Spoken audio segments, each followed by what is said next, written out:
205 years, and the Terah died in Haran. Do you know the meaning of the name Terah?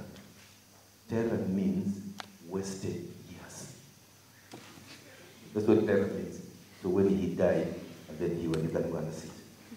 Now God came now to Abraham. He now came to Abraham to repeat the same call he had given Adam. It is in chapter 12, verse 1. Look at chapter 12, verse 1. He came now to Abraham and says, now the Lord had said, look at the word had. Had means earlier. He had said. So it's repeating. You should know English. The Lord had said to Abraham, come out of your country. Come out of your kindred. Come out. I want to show you where I will go to. Paul is saying in Romans, look at Romans chapter 4. Romans chapter 4. And I want you to, I'll use your bit then.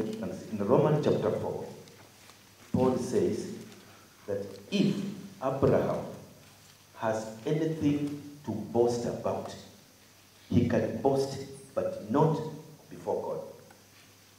You look at Romans chapter 4. Look at Romans 4. Those who have their Bibles, he says in chapter 4, he says, verse 2, if Abraham was made a friend of God because of performance, he has something to boast. But look at the last sentence. He can boast, but not before God. Because God will tell him, Abraham, what are you boasting about? So nakumbuka ndipo kuita, hao watu mtoka nao kaenda nao.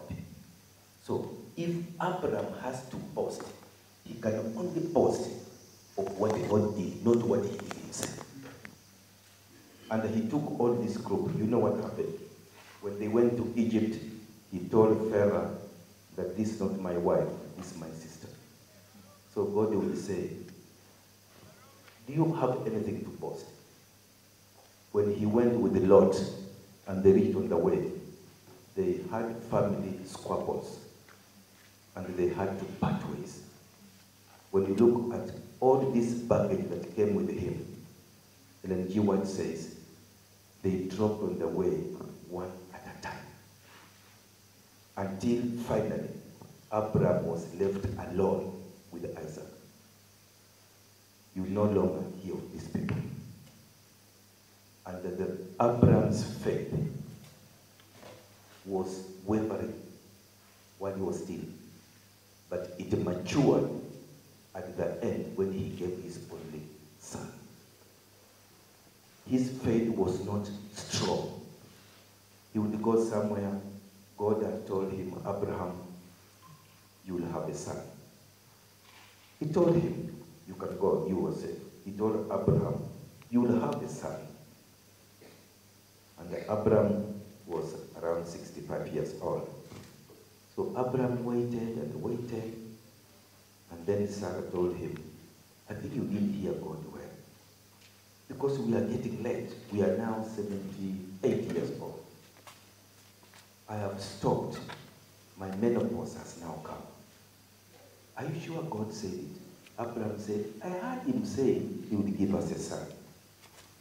And then she brings a proposal. She says, no, you have forgotten. God only helps those who help themselves. And then she gave a suggestion. She told him, maybe God is waiting for us to do something, then he will bless it. When you read Genesis, then he told him, go, take Hagar, be with her. And the maid went, once we get a child, then that child would be the child of promise. And Abraham listened to her. And Abraham got to Hagar, and they got a son. The son was called who? Ishmael. Ishmael was blessed by God. He was given 12 sons. The second-born son was Ketron. He's the one through whom we get Prophet Muhammad and the peace be upon him. Comes from that line. You can get the names of the 12 sons of Ishmael in the Bible. They're all mentioned. So there was a crisis. Every human plan backfires.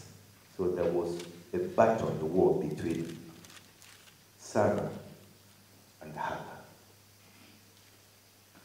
God says, everything you do as a man on your own, it always backfires. So God came and said, no, Ishmael, no. He says, Sarah will conceive. When you look at it and see, it's there in Genesis. Because when I give you, you must say, where are they getting all these stories? Is there in Genesis? Look at Genesis, even 15, you get it. You get it, Genesis. Please look at Genesis 15. First of all, in 15, Abraham tried to help God. How? Before he went for Hagar, he had a well-behaved young man, was called Eliezer. So God, Abraham came in chapter 15, verse 1. After these things, the Lord came to Abraham. He said, do not fear, Abraham. I am your exceeding great reward. God himself is the reward. And then when you go ahead, Abraham responded. He says, God, I'm going without a child. And the only one that I have that I can present to you is Eliezer, my servant. Then God says, so what? He says, I want you to bless Eliezer so that he can take over the place of the promised son. But God says, who? Eliezer? That is. Okay. So Abraham says, what's the problem? God says, the real one who will give birth to the promised son is Sarah. They tried that, you go ahead, God took him out to look at the stars, and he says, my promise is not shaken by your unbelief. You may have failed in holding on to what I say, but my work will come true. And the God took him out, he looked at the stars, he tried to use the calculator, and he discovered it was more than the calculator can do. And he said, you will have as many children as the stars. When you come to chapter 16, Abraham is 86 old. Sarah suggests to Abraham what we call surrogate motherhood. Surrogate motherhood is where you rent the womb of another woman so that you have your child grow there in that nursery, and then when he's big, you take him. So Sarah suggested surrogate motherhood through Hagar, and they got Ishmael. And when God came, Abraham was holding Ishmael. So Abraham said to God, may Ishmael live forever. God said, that is your plan. You read it there, you get it. He says, you look at chapter 16. Look at chapter 16. You'll get it all there. Abraham, Hagar story comes, but God says no. He says it is not Ishmael. The one that's going to be given birth to is the one that I promised. And then later on, God comes when Sarah and Abraham were completely old. In fact, the Bible says they were so old that even Sarah, look at chapter 18. Because of time, I'm going to look at chapter 18. Verse 9. The one for Ishmael comes in chapter 17, verse 18, if you are following me. But in chapter 18, verse 9, the angel came and said to Abraham, 18 it says, Ishmael might be forever. God says no. But when you go to the next chapter 18, they say to him, where is Sarah, your wife? And he says, you go. And the Sarah was listening. Then they say, huyo mama ndiye atazaa mtoto. Hey! And the Sarah, the Bible says, look at what he says. He says in verse 10, I will surely come, and the Sarah shall have a son. And you know what happened at verse 10? At the end, Sarah had it. And because she was very old, I can imagine she didn't even have the teeth. The teeth were all gone. You could look through the mouth and see a dark open gate. So she said, ooh. Said, go on. Just go to the next. They shall have a son. When Sarah had it, they said, Sarah, Abraham and Sarah. Look at that verse before verse 12. He said, therefore Sarah laughed within herself. Abraham and Sarah were very old, stricken in age, and they ceased to be with Sarah after the manner of women. The manner of women means the monthly period had stopped. The breasts were like chapati. That's why the next verse says, Sarah laughed, verse 12, within herself, saying, after I'm so old, hey, shall I have pleasure, my Lord also being old? They were saying, God, you are late. You should have come when we were around 30 something. But now, Abraham is almost 100, I'm 90. Are you not late? I have a medical letter that says I'm beyond childbearing. So she laughed. She says, Sarah laughed within herself. She said, after I'm very old now, how can I have pleasure? But God says, I will always work out when all your strength is gone. God did not want to come while Sarah was still strong, while Abraham was still 40 years. Because Abraham would have said, I did 50% and God did the other 50%. So God waits until Abraham is completely off. So they say, the Lord said to Abraham, why did Sarah laugh? We heard her saying, shall I surely bear a child, which I'm old? Because her age mates were all gone. But God comes in when our strength is gone. Mm-hmm. That's what he does. He waits until your pride is gone. You wait. The Lord will wait until you get married. Then some of the things you are doing, you'll be very much humble.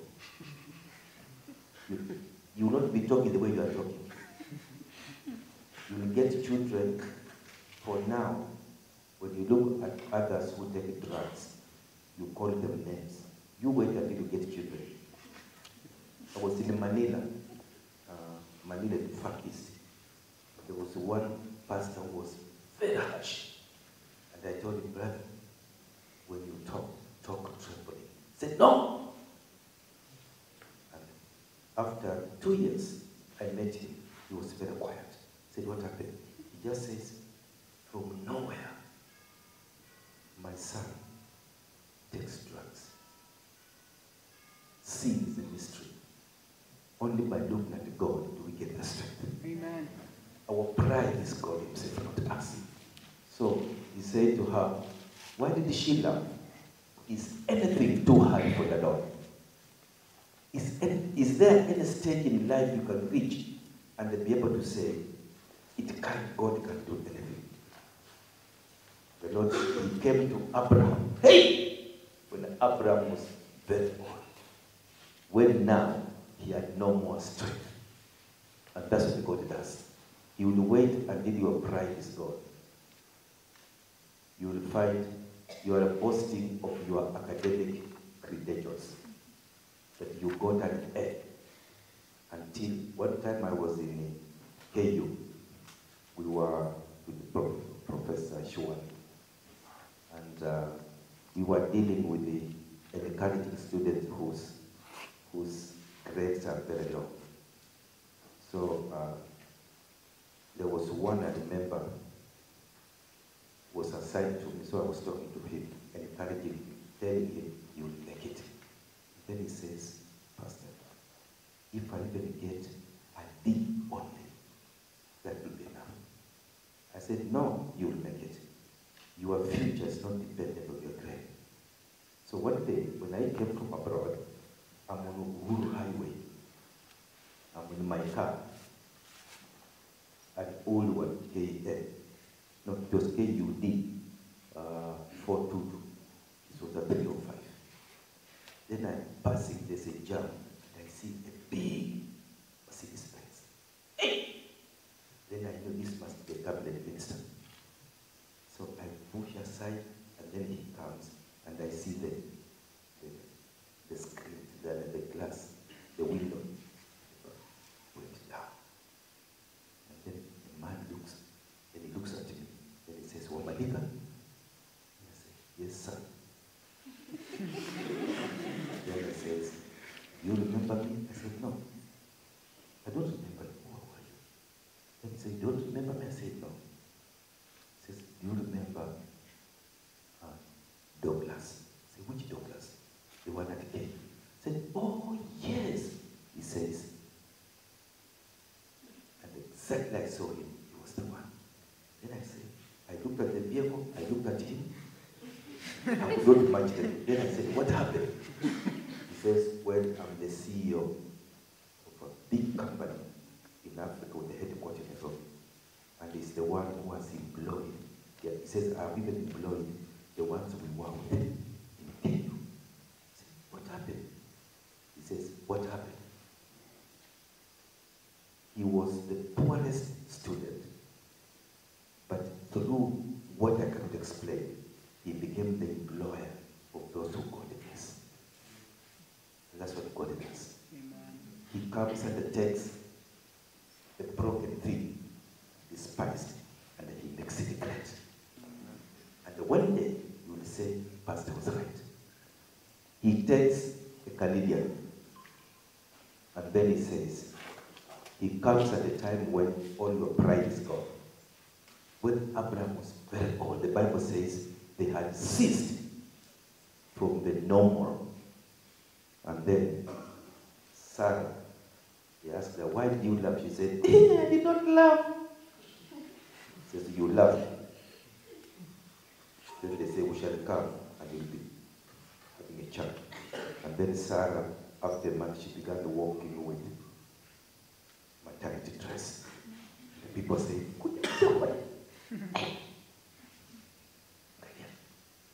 God's miracle. And then she gave birth to a son. The name of the son was Isaac. Isaac means laughter. It means I'm old. So she was laughing at herself. She had no agency, so she had to call grandchildren to say, come and celebrate your grandmother has given birth. And then Abraham became happy. I want to give you this. You are Abraham. This is Isaac. You have given birth to Isaac. So Abraham loved Isaac so much that he was always carrying him, holding him.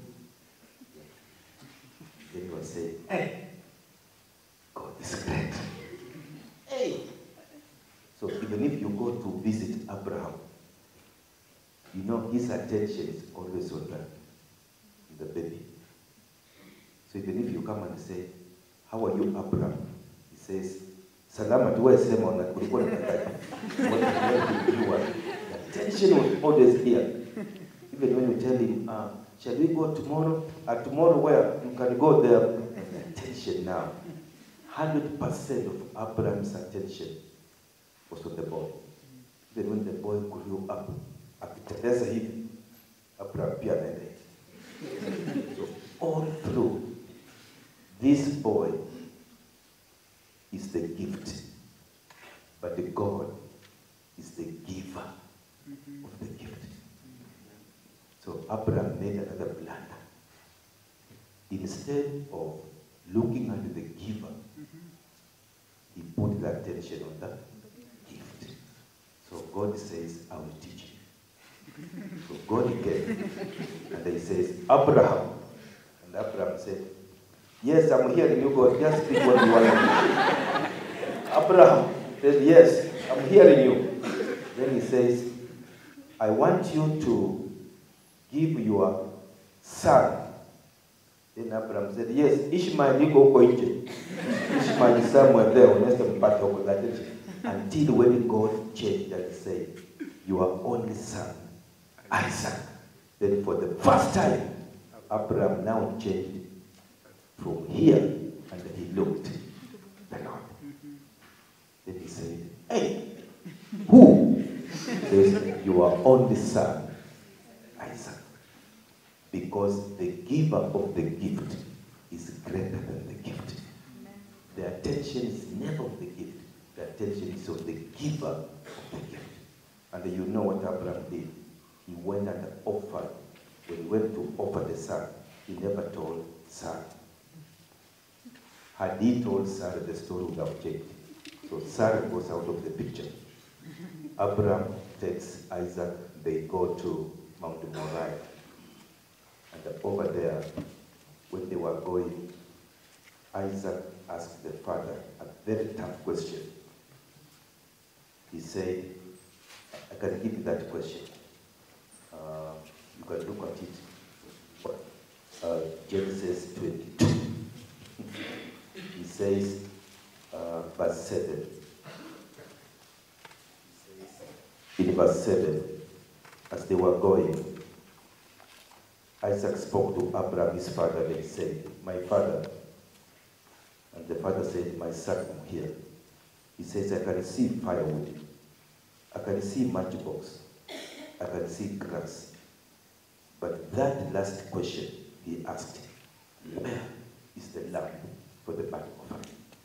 I'm reading, if you want, is Genesis 22. I'm reading verse 7. He says, where is the lamb for the burnt offering? That question shook Abraham.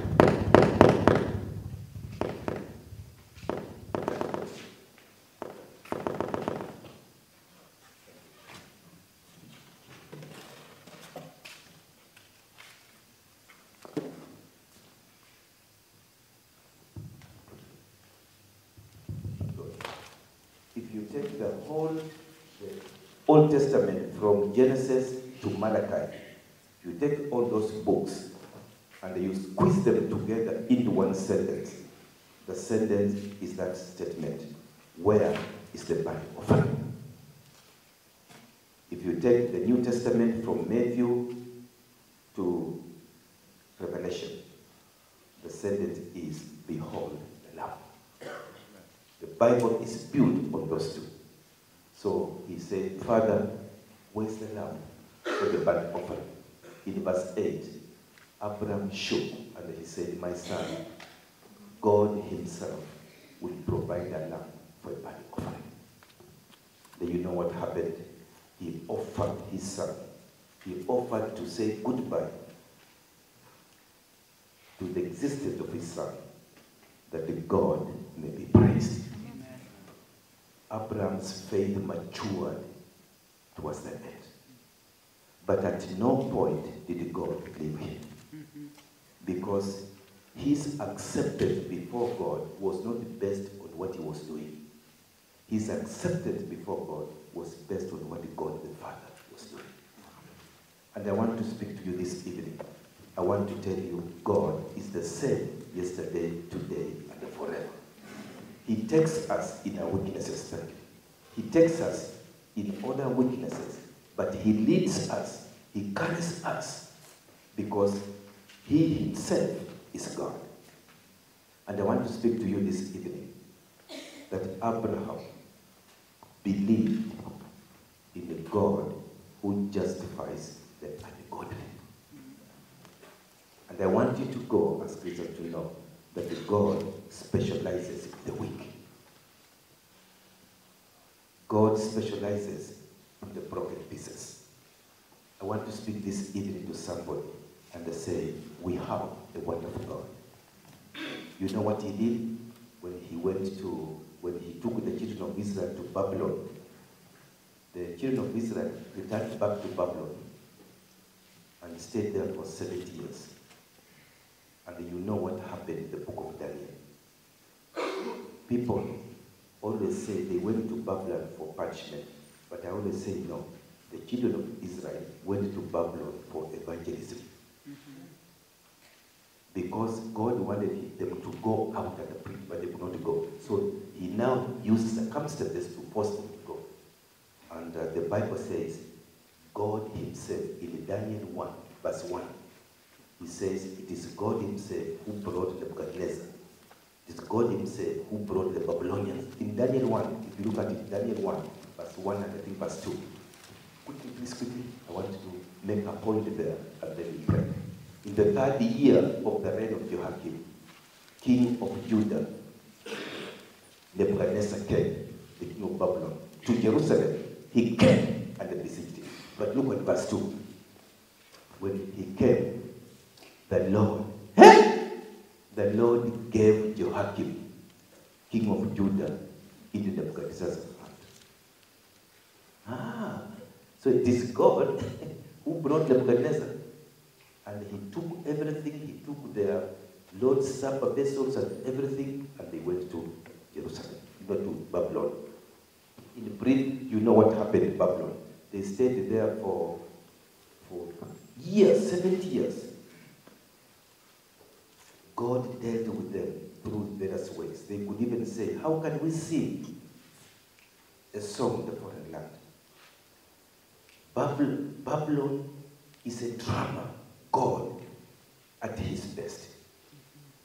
And when they were in Babylon, Nebuchadnezzar had a dream. Some people call it Nebuchadnezzar's dream, but I think they're wrong. That was not Nebuchadnezzar's dream. If it was Nebuchadnezzar's dream, Nebuchadnezzar would have interpreted it. It was God's dream for Nebuchadnezzar. That's why only God could interpret it. And the God dealt with them all through. You know what happened, my people? At the end, Nebuchadnezzar was baptized. And at the end, Nebuchadnezzar became a Christian. He wrote an international letter that it was supposed to be a book, but because he's a heathen, they won't allow it. So they made it one of the chapters in Daniel. Look at Daniel chapter 4. Look at Daniel chapter 4, verse 1. Nebuchadnezzar is writing. After he's converted, he says, Nebuchadnezzar, the king, to all people, even students in Kisii, nations and the languages that dwell in the earth. Then he says, peace be multiplied unto you. Then he goes to verse 2, quickly please. He says in verse 2, I, Nebuchadnezzar, thought it good to show the signs and the wonders that the high God has done towards me. Then he goes to verse 3. He says, how great are his signs? How mighty are his wonders? His kingdom is an everlasting kingdom. Is that a baptized person? He's now changed. He now says, he says, the signs of God are great. His dominion is from generation to generation. And then he goes on in the next verse. He says, I, Nebuchadnezzar, was at rest in my house, and see what God did to me. Then he recounts the whole chapter 4 by Nebuchadnezzar after he's converted. That towards the end, in verse 37, look at what he says. In Daniel 4, verse 37, he comes and says, now I, Nebuchadnezzar, wow, I praise and extol and honor the King of heaven.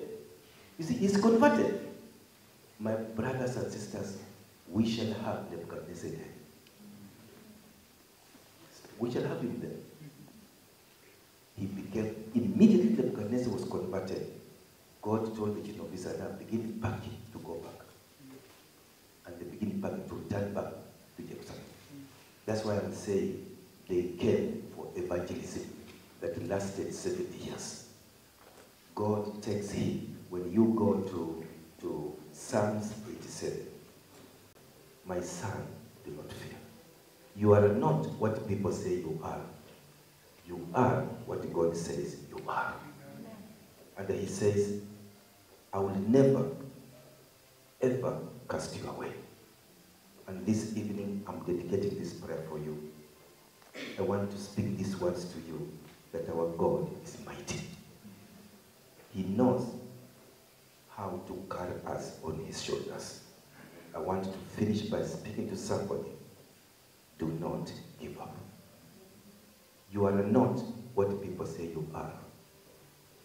You are what God says you are. You are not what your conscience tells you you are. You are what the Spirit tells you you are. You are God's child. And I commit you today, this evening, that the Lord will lead you. Come this week. Let me give you more surprises as we begin tomorrow. I'm going to give you more surprises so that you may know what an amazing and a wonderful God we serve. You'll be able to tell your children and the people you meet that the God is mighty. I commit you in the Lord's hand as we pray now that the Lord, who began a good work in you, will carry it forward to the end. Let us pray. Our Father in heaven, what a privilege it is to call you our Father. We want to thank you for the power of your word. You take the ungodly and you justify them. You change them and you make them glorious. You lift us and change our history into glory. I want to dedicate this prayer for somebody somewhere in this congregation. I want to pray for somebody with a broken heart. I want to pray for somebody who feels rejected. Our forefathers told us that you are a faithful God. They told us that you hear prayer. And they told us that whatever we ask, you will do. I want to pray, Father, that you will activate the faith that you have planted in somebody somewhere. That you will bless an orphan in this group. That you will bless somebody who has not even paid rent, has not even eaten anything. That you will, as a great physician, reverse the sickness that has affected somebody somewhere. May out of this message develop a faith that will stand strong until you come again. That now, Father, as we leave this evening, we commit these students into your hands and our visitors in your hands. As you lifted up Abraham and as you performed wonders in the past, may you perform the same miracles even today. May our position in Christ shine forth, and may our faith and the glory remain until you appear in the clouds. That now, as we go, may your agape love that was shown at the cross, and the unmerited favor of the grace of Christ, and the unbroken fellowship of the Holy Spirit bind us all together, because we pray in Jesus' name. Amen. May God bless you.